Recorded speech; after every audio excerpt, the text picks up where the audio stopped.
black church in America turns over $50 billion a year.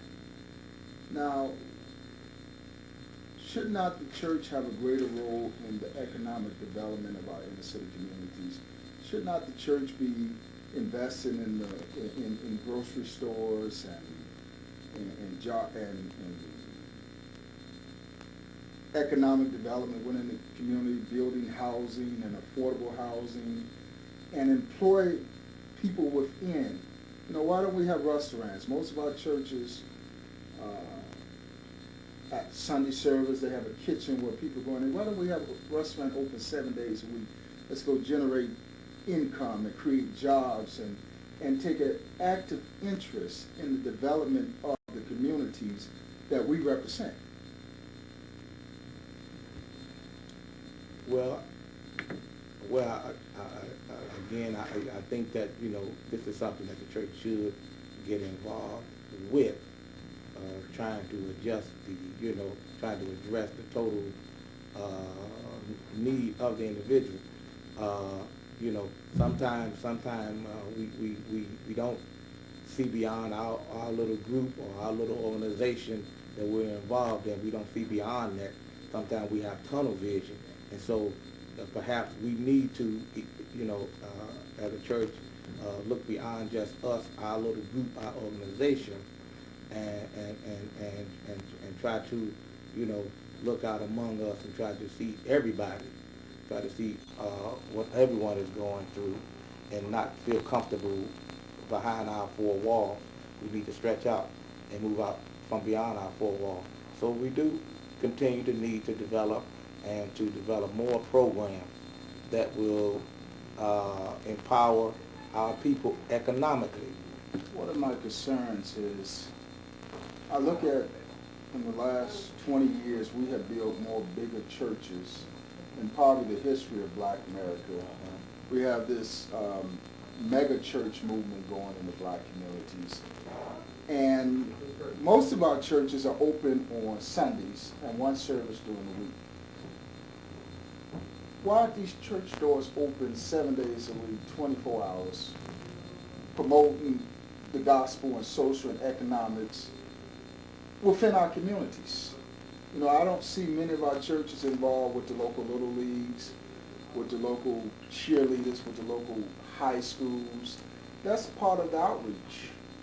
And should not we be, if we're going to be about the business of the gospel, isn't the gospel really outside the four walls? And many of our churches have confined it to the four walls. I mean, yes, I definitely agree. Yes, as I stated, we have to move beyond our four walls.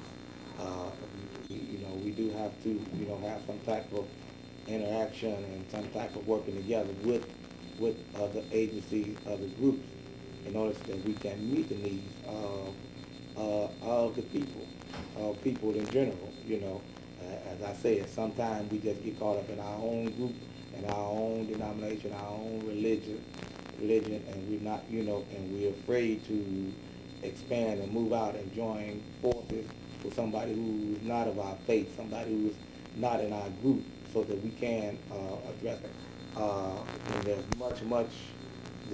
much to be done. As I deal with the fact that many of our churches, especially the churches of color, we hear the message about tithing, giving, and it's more blessed to give than receive. And our churches will take offerings, but they don't give back. I mean, the same principle that applied to the people is more blessed to give than to receive applied to the church. You know, the church has to take part in the outreach that's going to minister to the homeless. And if they follow the scripture, Jesus said, when I was hungry, you didn't feed me. When I was naked, you didn't clothe me. When I was in prison, you didn't visit me. When I was sick. And Jesus was talking to the church leaders of that day. Because they asked Jesus, when did we see you in all these states? And the church leaders replied, Or Jesus replied to them, I should say, inasmuch as ye have done it to the least one of my children. So how can the church function in the gospel and the spirit of the gospel, and they not hold to the letter of the law of ministering to the whole needs? See, most of our churches will preach a message of salvation, but they're not helping the homeless. They're not doing, we would have more social and economic progress in our communities if the churches would be more effective in their roles to the people. Well, I certainly would not say most of the churches are not ministering to the needs of the people. I think that most churches are in some way. In some way they are. Maybe some are doing it on a small scale, some are doing it on a larger scale. But I do believe that most churches are addressing the needs of the people. Now, but isn't the preacher a shepherd? And that's a shepherd's job to lead, guide, and provide directions and nourishment? Yes, it is. That is the job of the shepherd, of the pastor, of the church. That is the job. It would be wonderful if people would come to the church. Now that's another element. Many people, they want help from the church, but then they don't want to come and be a part of the church. Now, I'm not saying the church should ignore the needs of the people. Now, on that point, though, I hear a lot of people that would come to the church, but they're turned off with the church because they feel a lot of the preachers are hypocrites. And as you say, you've been stereotyped in some cases.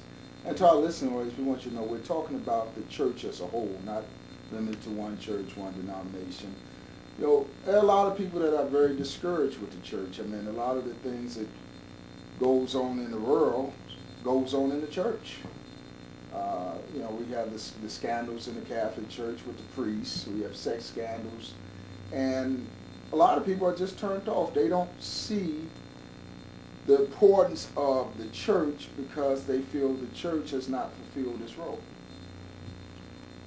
Well, I mean, you have, maybe in the cleric you might have some ministers, clergy who are, not what they should be. But that's in every facet of life. Some parents are not what they should be. Some teachers are not what they should be. Some politicians are not what they should be. So that's across the board. But I can say, as a minister of the gospel myself, that majority of the church are doing what they have been commanded to do. Now we can't rely on the media to give us a picture of what is actually happening, because sometimes the media only wants to give us the negative side, because they will sensationalize things because they want an audience. But what about the positive? What about the positive side? There are many, many, many, many positive things that's happening to the church. So I mean, because there are few people, ministers, clergy, what have you, who are not what they say they are, so you just give up on it? No, I mean, we don't do that in everyday life. Cloud your vision of what the church is. Don't do that. So have the church positively presented itself in a positive light? Yes, for the most part, yes, the church has. Now, you always have exceptions, and that's just life. That's human nature, that you're going to have some negative things that come about in every institution, not only the church. I'm saying, from what I've seen, from what I've experienced, of being in ministry for 20 years, the majority, as a whole, yes, I really believe that. So it's a perception out there among many of the public, though, is the church is kind of arrogant in the sense that it looks upon itself in a self-righteous state, and people that are not living what the church would say their standards, they would consider them as outcasts and beneath them. How can you reach a people if you distance yourself from the people and put a standard between yourself and them? Well, I mean,